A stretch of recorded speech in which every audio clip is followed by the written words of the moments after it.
मौसम विशेषज्ञ doctor SN. Sunil Pandey Kanpur से।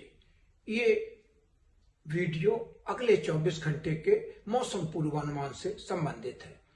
आज कानपुर मंडल में सुबह एक स्पेल आया, जिसकी वजह से पूरे कानपुर मंडल में और आसपास के जिलों में लखनऊ, उन्नाव, हरदोई सभी जगह तेज हवाओं के साथ बारिश दर्ज की गई और बिल्कुल सुबह ऐसा लगा कि जैसे रात हो गई हो।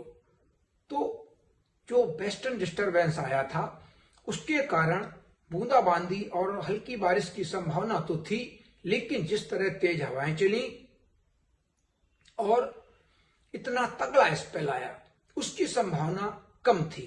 लेकिन होता क्या है, जब वेस्टर्न डिस्टरबेंस आते हैं और उनके साथ सपोर्टिंग सिस्टम जो होते हैं वो भी उनमें इंक्लूड हो जाते हैं, आपस में इंटरकनेक्ट हो जाते हैं, तो ऐसी स्थितियां बन जाती हैं।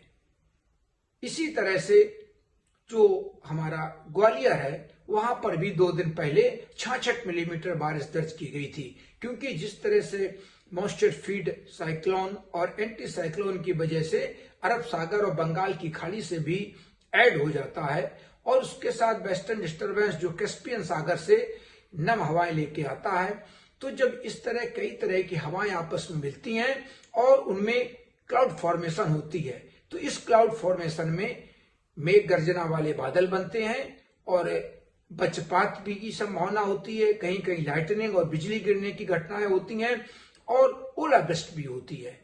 तो ये वेस्टर्न डिस्टरबेंस अब आगे निकल गया है, लेकिन जो वातावरण में अभी भी नमी है उसकी वजह से बादल बने रहेंगे और बीच बीच में धूप भी निकलेगी। कल दिन में धूप निकल सकती है, लेकिन जब बादल रहते हैं तो धूप थोड़ी नरम होती है और जिस तरह से कल तापमान बढ़े थे आज तापमान गिर गए हैं।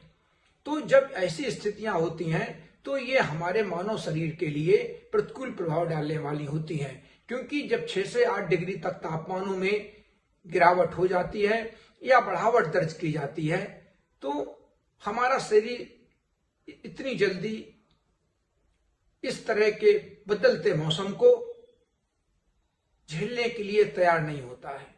तो फिलहाल अभी एक 5 तारीख को वेस्टर्न डिस्टरबेंस आ रहा है, इसके बाद एक 9 तारीख को वेस्टर्न डिस्टरबेंस आ रहा है। तो वेस्टर्न डिस्टरबेंस जब आते हैं तो इनका असर जम्मू कश्मीर, हिमाचल और उत्तराखंड की पहाड़ियों पर, इसी के साथ मैदानी इलाकों में जो पंजाब, चंडीगढ़, हरियाणा, राजस्थान, राष्ट्रीय राजधानी क्षेत्र, उत्तर प्रदेश और बिहार तक होता है। और जब सपोर्टिंग सिस्टम भी मिल जाते हैं, साइक्लोन, एंटी साइक्लोन बन जाते हैं, ट्रफलाइन बन जाती है, तो ये थोड़ी बारिश की गतिविधियां अधिक हो जाती हैं। तो आगे भी वेस्टर्न डिस्टरबेंस अभी आने हैं और वो मजबूत वेस्टर्न डिस्टरबेंस आने हैं। तो अभी हमें सजग और सतर्क रहने की जरूरत है। जहां इरिगेशन की सुविधाएं नहीं थी और वहां बारिश नहीं हुई थी, वहां जो ये बारिश दर्ज की गई है ये किसानों के लिए बहुत मुफीद है और उनके लिए एक अमृत के समान है। लेकिन जहां पर ओलावृष्टि हुई है और ओले गिरे हैं तो वहां पर निश्चित रूप से फसलों को नुकसान पहुंच सकता है। या पिछले दिनों में जिस तरह से मेरे द्वारा किसानों को यह सलाह दी जा रही थी कि अभी फिलहाल वो अपनी इरिगेशन की जो सिंचाई की गतिविधियां हैं वो स्थगित रखें, क्योंकि बारिश हो सकती है।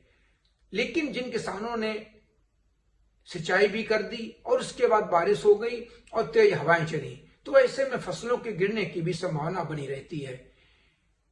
तो अभी फिलहाल किसान जहां बहुत ज्यादा जरूरत हो तभी इरिगेशन करें और नहीं तो सिंचाई की अभी गतिविधियां स्थगित रखें, क्योंकि अभी भी आगे